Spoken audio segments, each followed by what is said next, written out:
Blessings to you all. Zitarangundi Network Pastor Mhako from Spirit Life Church International. We fellowship at Avonlea Primary School near Greencroft Shops in Harare. You are welcome to join us every Sunday from 9 a.m. to 12 p.m. Lishaverenga Shokoramwari from the book of 1 Kings, chapter number 19, verse number 12. After the earthquake came a fire, but the Lord was not in the fire. And after the fire came a still small voice. May God bless the reading of His holy word. Today's word in the title yokote prayer and fasting part 7. Ladies and gentlemen, prayer and fasting is a powerful spiritual tool that helps you to focus on the Lord and His truth instead of your circumstances. It is not just about abstaining from food. It is the act of separating yourself exclusively and dedicating yourself to God. It is deliberately setting everything else aside, suppressing and giving God your full attention. Jishida, you want to know God's will for your life. Maybe you need direction in life, or probably you are tired of making decisions that end up frustrating you. Or you want to seek clarity from God on how you should make decisions for the future. I have come to tell you that prayer and fasting is one of the keys that will sharpen your spiritual senses to hear from God and get answers to your questions and the direction that you are looking for. Anababananamai. Fasting is an opportunity to fellowship with God and to hear His voice. Kazhinji nyama yako ndio inokutadzisa kunzwa kutaura kwa Mwari. But chakanakira fasting, it weakens the flesh and awakens the spiritual man to be sensitive to the voice of God. Do you know that radio and television stations transmit 24 hours a day, 7 days a week? But if you do not tune in, you won't hear anything. Likewise, God is constantly transmitting His voice to His people, but few are tuned in.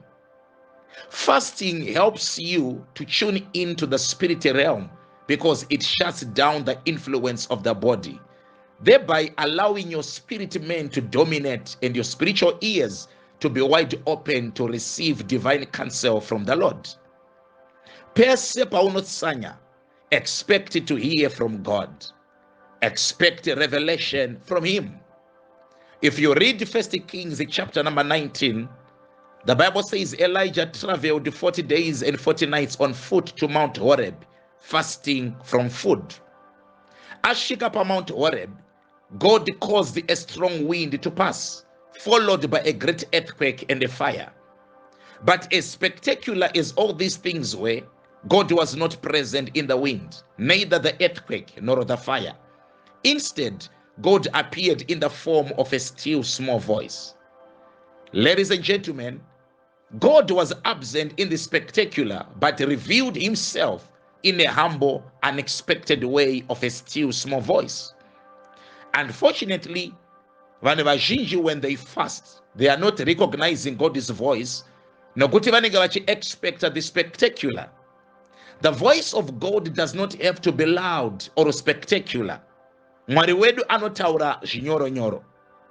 Urikuona here kuti Mwari vakataura na Elijah through a still small voice, because He wanted to show Elijah that the visitation of God does not always need to be accompanied by dramatic revelation or manifestations, but rather a still small voice. Ndinoda kuti uzvizive kuti izwi raMwari kana richitaura rinowadzouya as a still small voice that is in the form of a thought or a whisper in your mind. Kazhinji Mwari vanotaura kumweya wako. He speaks in thoughts and impressions. Vanotsimbirira mumweya wako. Paya paunoti ndangonzwa kuti ndiite chakati, kana kuti ndangonzwa kuti ndisakwira bhazi iri, chibva waziva kuti kazhinji kacho ndiMwari vanenge vachitotaura newe in the form of a still small voice. Ndinokusiyira shoko rekuti commit yourself to a life of prayer and fasting. Ukadaro uchatanga kunzwa kutaura kwaMwari more clearly. Like Elijah, pure direction. Receive counsel and a fresh assignment from God as you pray and fast. May your sensitivity to the voice of God increase, And may your spirit man be activated to hear clearly what God is saying to you. God bless you.